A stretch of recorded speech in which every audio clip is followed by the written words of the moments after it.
رفع الیدین کے مواقع. نماز کی ابتدا میں سالم بن عبداللہ اپنے والد سے روایت کرتے ہیں کہ رسول اللہ صلی اللہ علیہ وسلم جب نماز شروع کرتے تو اپنے دونوں ہاتھ اپنے کندھوں کے برابر اٹھاتے. اپنے دونوں ہاتھ اپنے کندھوں کے برابر اٹھاتے، یعنی نماز کے آغاز میں کندھوں کے برابر، اور کبھی آپ کانوں کے پاس بھی لے جاتے تھے، نیچے بھی کر سکتے ہیں اور اوپر بھی.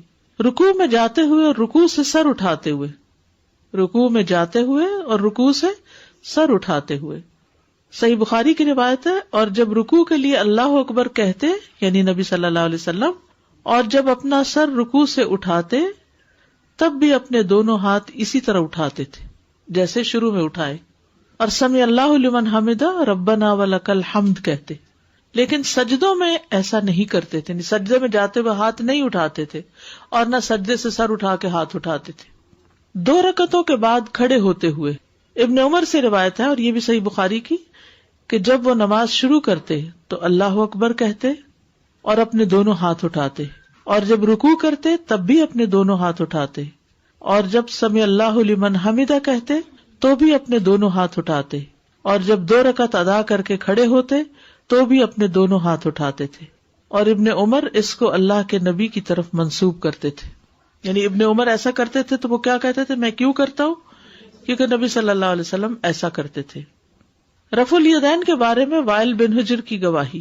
وائل بن حجر جو ہیں یہ مدینہ میں 9 ہجری کو مسلمان ہوئے تھے. اس کے بعد اگلے سال 10 ہجری کو دوبارہ مدینہ آئے تھے. اس سال بھی آپ نے نبی صلی اللہ علیہ وسلم کو رفع الیدین کرتے دیکھا. یعنی بعض لوگ کہتے ہیں نا کہ ابتدا میں نبی صلی اللہ علیہ وسلم کرتے تھے اور بعد میں نہیں کرتے تھے، چھوڑ دیا تھا.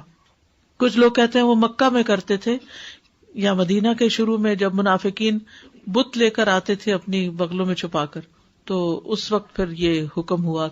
تو یہ بالکل من گھڑت بات ہے، بت تو پہلے ہی اللہ اکبر سے گر جائیں گے، اس کے لیے بار بار اللہ اکبر کی تو ضرورت نہیں ہے. وائل بن حجر رضی اللہ عنہ بیان کرتے ہیں کہ میں نے کہا میں ضرور دیکھوں گا کہ رسول اللہ صلی اللہ علیہ وسلم نماز کیسے پڑھتے ہیں. بیان کیا کہ آپ صلی اللہ علیہ وسلم کھڑے ہوئے اور اپنے دونوں ہاتھ اٹھائے حتیٰ کہ آپ کے کانوں کے برابر آ گئے. ٹھیک ہے، پھر آپ نے اپنے بائیں ہاتھ کو اپنے دائیں ہاتھ سے پکڑ لیا، اللہ اکبر کہہ کے کانوں تک اللہ اکبر کر کے پھر بائیں ہاتھ کو دائیں ہاتھ سے پکڑ لیا. پھر جب رکوع کا ارادہ کیا تو اپنے دونوں ہاتھوں کو اٹھایا حتیٰ کہ آپ کے کانوں کے برابر آ گئے، پھر اپنے دونوں ہاتھ اپنے دونوں گھٹنوں پہ رکھ دیے. پھر جب رکوع سے سر اٹھایا پھر اپنے ہاتھوں کو اسی طرح اٹھایا. رفع کا مطلب ہوتا ہے اٹھانا، یدین کا مطلب دونوں ہاتھ، رفع یدین 2 ہاتھ اٹھانا.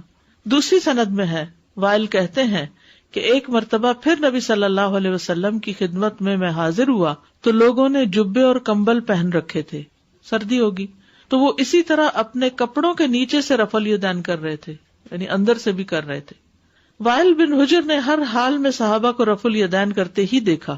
مسند احمد کی روایت ہے یہ. وائل رضی اللہ عنہ سے مروی ہے، کچھ عرصے بعد میں دوبارہ آیا تو وہ سردی کا موسم تھا. میں نے دیکھا کہ لوگوں نے چادریں اوڑھ رکھی ہیں اور سردی کی وجہ سے وہ اپنے ہاتھوں کو چادروں کے نیچے سے ہی حرکت دے رہے ہیں. ہر انگلی اٹھانے پر ایک نیکی ہے. آدمی اپنی نماز میں اپنے ہاتھ کے ساتھ جو اشارہ کرتا ہے، جیسے اتحیات میں بیٹھ کر اشارہ کرتے ہیں، آپ انگلی ہلاتے ہیں، اس کے عوض اس کے لیے 10 نیکیاں لکھی جاتی ہیں اور ہر انگلی کے بدلے ایک نیکی ملتی ہے. یعنی اپنے ہاتھ کے ساتھ جو اشارہ کرتا ہے تو ہر انگلی کے بدلے اس کو 10 نیکیاں ملتی ہیں.